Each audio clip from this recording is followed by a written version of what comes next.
What up, good folks, good people? Move it Monday, and welcome to another edition of Montez at Midday. Hope everyone is doing well. How we doing, good people, good folk? How we doing in the building out there? Hope everyone had a great weekend. If you did not, we can start all over again. We can start the whole process all over again for sure. But high fives are definitely in the building. Greatly appreciate it. Chest bumping. And let's hug this thing on out. Happy birthday to all that matter. It is Libra Nation, by the way. Stand up, Libras. There we go. All present and accounted for. If you're celebrating anniversary today, happy anniversary to you.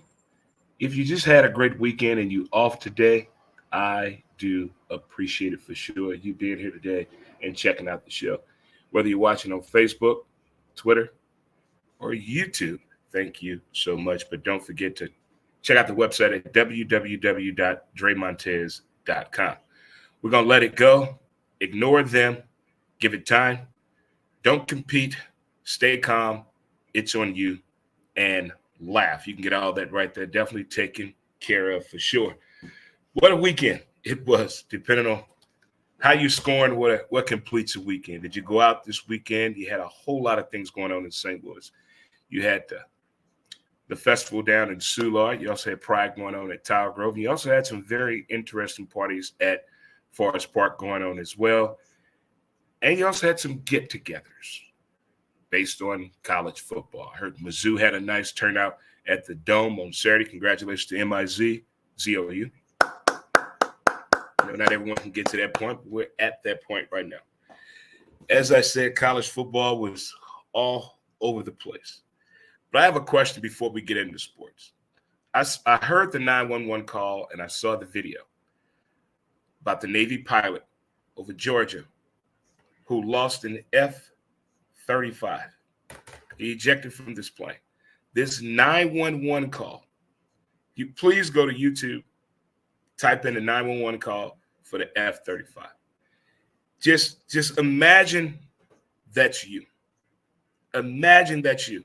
That you're calling 911 due to a plane in the area, let alone a military fighter jet.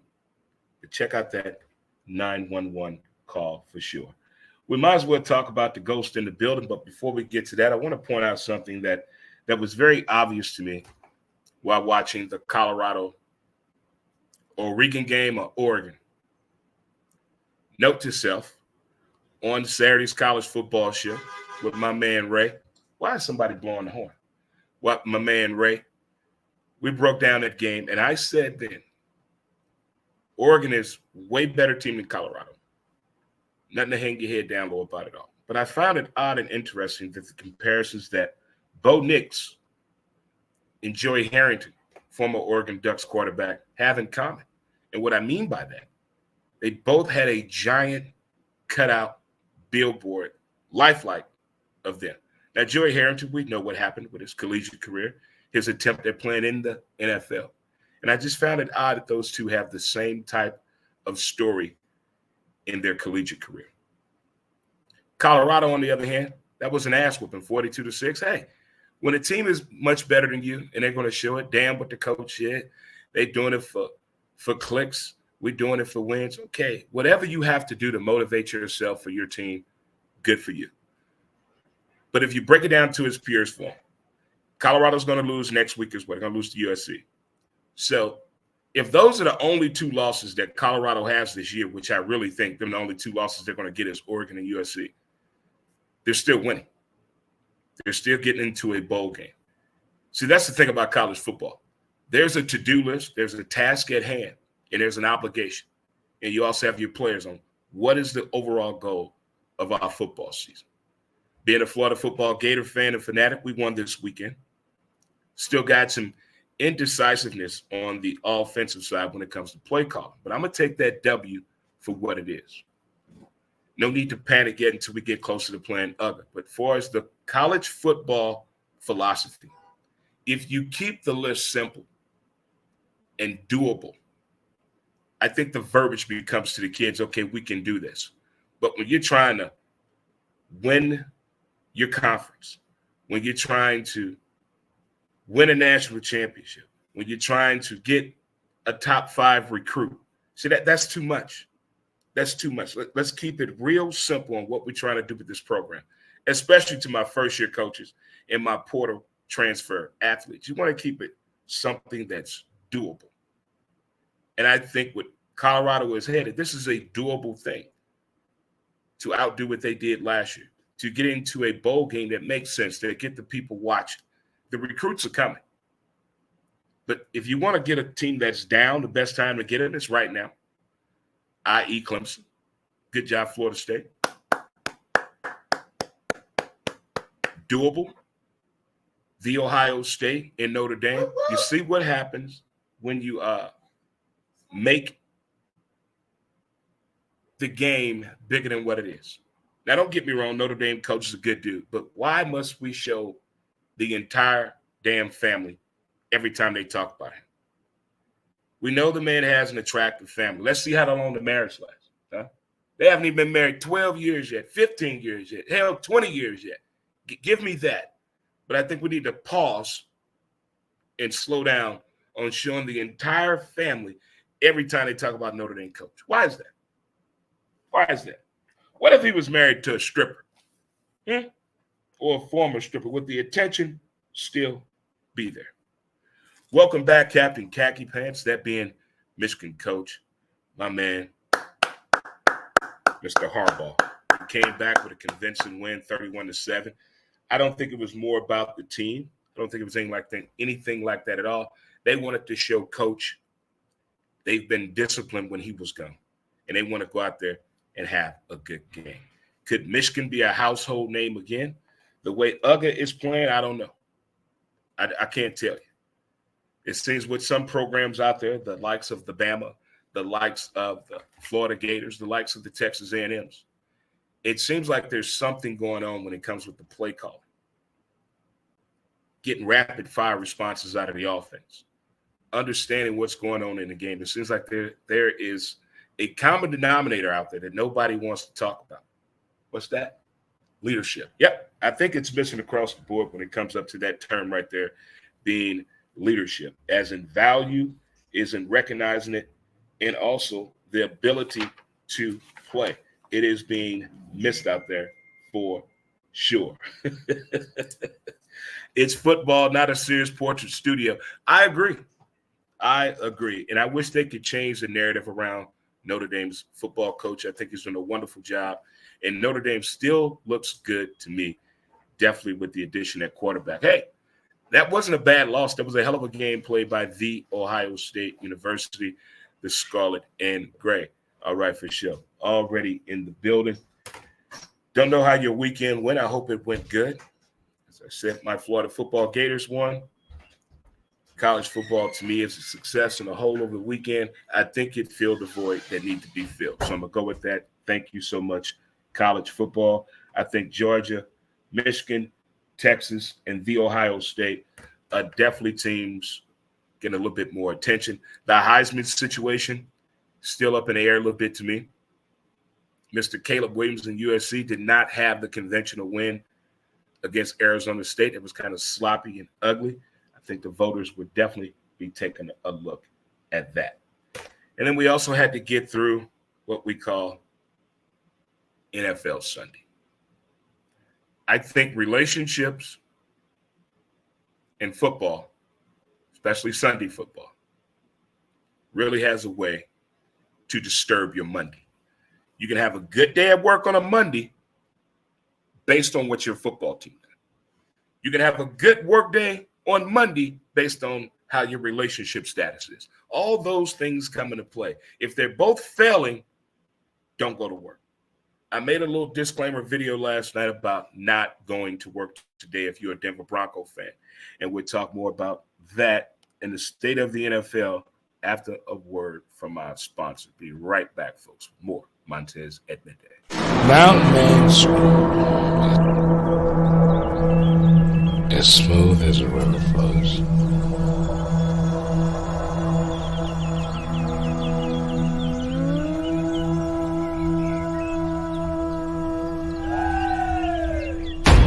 mountainmanscrub.com.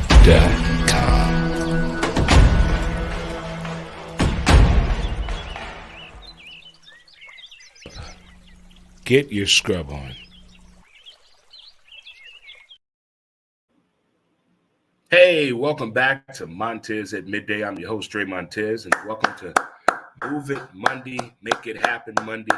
Whatever you think you need for us getting the boots on the ground, getting it out of neutral and into drive, we got you right here today on the show. You're just tuning in. We recapped a little bit what happened in college football over the weekend. My Florida football Gators won.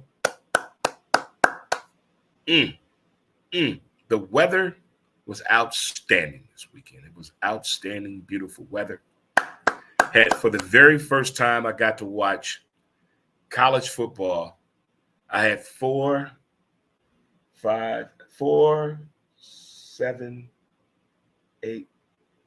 9 games I was able to view at one time on Saturday.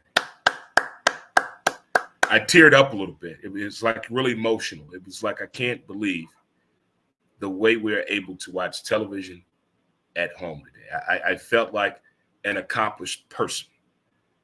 As I was entertaining guests here, they weren't as happy as I was, but they understood the look of happiness on my face. But it was amazing the way to check out college football that way. I mean, NFL, that's different. But the way I enjoyed college football on Saturday was definitely a treat. And when your team wins, you can't do anything but be happy. There it is right there. In fantasy football news, I'm going into tonight's game. I'm up 97 to 72.36. He has Jalen Hurts going, and I got a running back on tonight, Mr. Mixon. So we're going to see how that goes out. I am 2-1 coming into this matchup here. I'm 1-1 coming into this matchup right here. So hopefully I go out here with a win this evening in the friendliest fantasy football league. Lots of fun. Okay, well, today was a difficult day to wake up to and face the music. Anybody who has an NFL team and a job know that's your team, your neighbor know that's your team, people know that's your team. And if your team lost yesterday, didn't play well yesterday, exceeded the expectations yesterday, you probably heard about it. How you handle it is up to you. I checked the police blotter this morning. Not too many workplace disturbances took on this morning, i.e. Cowboy fans and Bronco fans. There shall be and will be some furniture moving today. If anybody come with us with what? That bullshit. When your team gives up 70 points, you can't say nothing. You can't say nothing. Anything that mommy wanted to do yesterday, they did it. Whether running the ball, whether throwing the ball. 70 points. 700 yards of offense they gave up. If you had the Denver Broncos defense yesterday in fantasy football, you should be banned from 1 week, or let the computer set your lineup next week. You're not allowed to do anything. You're not. If you had the Denver Broncos defense yesterday in fantasy football, you are banned from using that defense for 4 weeks until after their bye week. How about that? It has to be some type of punishment. I'm waiting for it today after 2:00 because that's when the news of the day comes out. 2:00 at 2:01, we should know more about what's going on in Denver. 70 points. Isn't that the highway that goes through Denver? Yes, it is. 70 points. Only 4 teams have done that. 4. 70 points. They even put Mike White in. He threw a touchdown. Every running back had at least a 20-yard run yesterday. Over 300 yards in rushing. Over 300 yards in passing. I don't know what Sean Payton did. I don't know what's really going on with the beef with him and Russell Wilson, but this thing needs to be addressed. It's affecting the defense, special teams, the mood on the sideline. And I do believe that the Dolphins went in the stands and asked the fans to call a play. I was so upset and hurt last night. I couldn't sleep. This morning, watching everybody in the media talk about what happened yesterday and this weekend in football. How many of them had comments about the Broncos and Sean Payton's press conference? Russell Wilson this, Russell Wilson that. Coaches in the past would have been done this way if this had happened with Nathaniel Hackett. Where does this leave us? When teams get into a situation like this is more and beyond looking in the mirror or that self-check. This is a coaching issue. This is a leadership issue. You can say the same thing for the Dallas Cowboys. Can't believe how the narrative has changed in 1 week. In 1 week for the Dallas Cowboys, we had Michael Parsons as MVP. We had Dak hasn't thrown an interception yet. How far can he go before we get to the month of October and Dak throws an interception? How good and crisp and sharp Mike McCarthy and the Cowboys looked offensively. And that defense was to die for. Comparisons with the Giants defense. Comparison with the Baltimore Ravens defense and the likes of Ray Rice and Ed Reed. All of that was a week ago. It is very interesting how the narrative in the NFL changes week to week. As Dak said, or Dakota said, well, I guess the media got what they wanted. Stop listening to the media and play the damn game. Play the game. Now, probably another big story is the whole Swift and Kels thing. I could give two craps about that. I don't really care about athletes' dating lives anymore. It's a big distraction to them and us. Which is more important to you during football season? You can't answer that out loud because you're trying to get some happy. I don't understand how they can concentrate, knowing how the NFL season is, especially if a high-powered profile athlete or a high-profile position. All eyes on you. You can't be a single quarterback in the NFL going out with multiple women. That's going to come across the wrong way. It's going to come across the wrong way. He's not concentrating on the game. He's more interested in these women in these streets than learning the X's and the O's and how to win and succeed in the NFL. That's the narrative. I don't want to hear, oh, they look good together. Okay. I could care less about professional athletes, professional and personal life.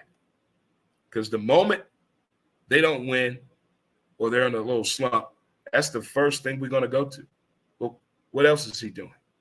Then we see the picture of her or him, and we're like, oh, now I see who's getting all this attention right now. It's that. The concentration is different. The expectations are different. If you can manage to play a particular sport at a very high level and still have you some hot, good for you. But for the ones out here that have tried and can't do both, trust me, there's a whole long list of them. I wish the NFL or sports across the board wouldn't tell us how much money they made and wouldn't tell us who they date. Those two things I could do without. Because the first thing we say is, well, that's where the concentration is right here. He's trying to keep his eye on the prize because he don't want nobody to take her. So now we've taken our concentration off of the game to give this over here more attention. No, you can't do both. As any great athlete, could they do both? Compete at a high level and still be happily married? No. You got to get you someone that understands your schedule and vice versa. Those are the keys that athletes have shown us, taught us, and explained to us. Now, interestingly enough, throughout the NFL yesterday, there's some other stories out there that we see brewing right now. There's a quarterback shortage right now. The injury bug is definitely out there, and it is not your friend. Will Greer got picked up by the Patriots. Now, the Cincinnati Bengals play tonight. It's going to get interesting with this quarterback situation, as well as with the Rams situation, Mr. Stetson Bennett. Hope everything goes well for him. You know, it's hard to switch it up from the college life to the pro life. You can't party like that once you get in the NFL.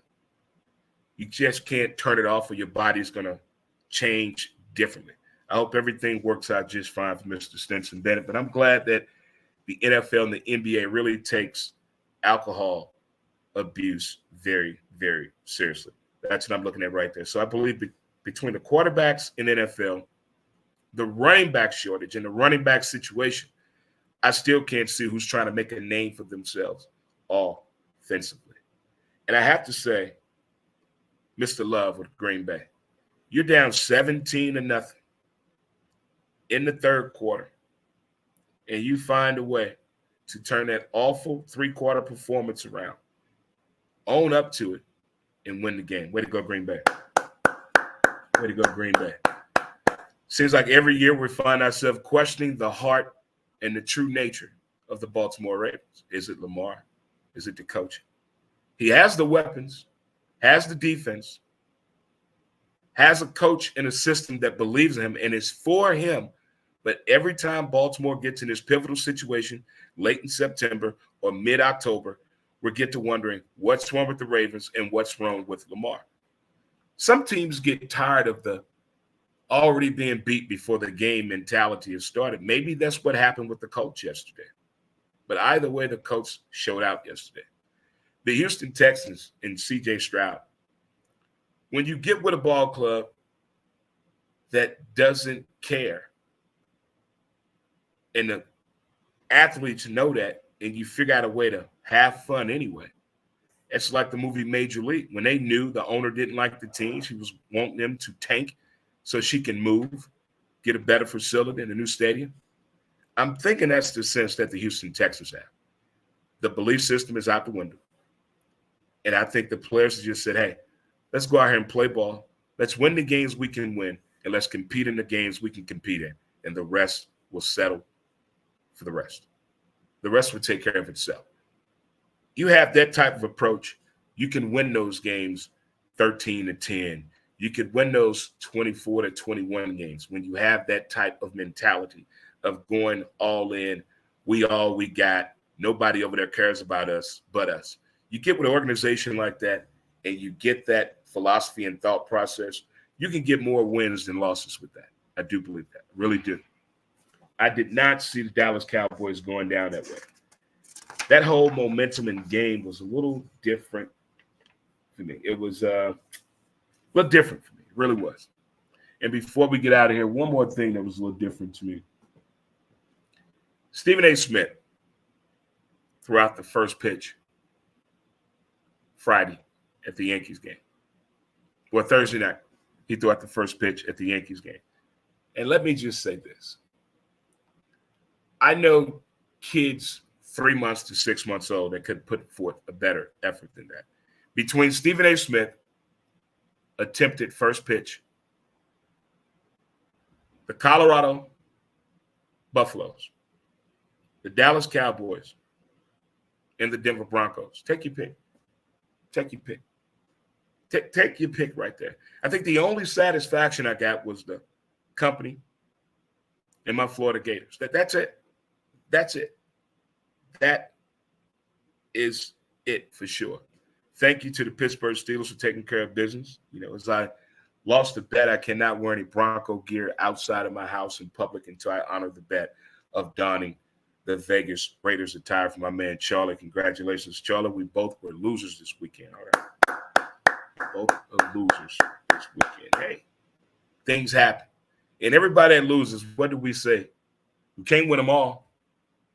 What you expect that? We're not going to win them all. I don't see an ounce of energy or the ability to possibly put together a win for the Denver Broncos. I don't see it.